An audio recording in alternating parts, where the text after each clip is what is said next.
muhtacıklı.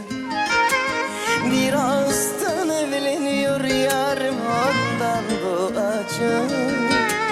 Bir de başımda dönüyorken dizim bu şarkı.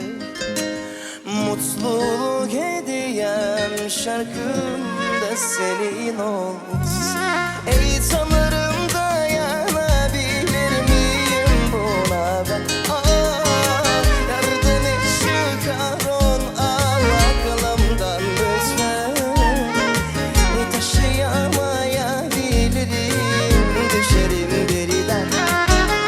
Ne de güzel olmuşsundur beyaz saç içinde sen.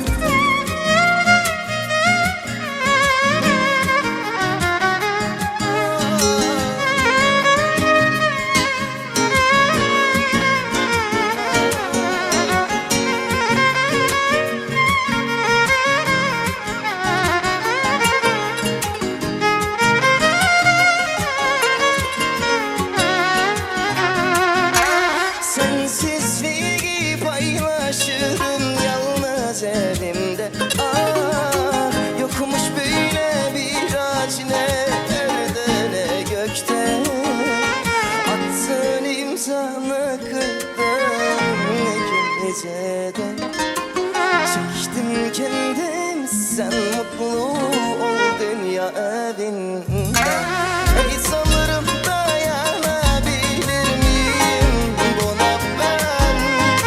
Yardım et, çıkar onu aklımdan lütfen. Taşıyamayabilirim, düşerim birden. Ne de güzel olmuşsundur beyaz zar içinde sen.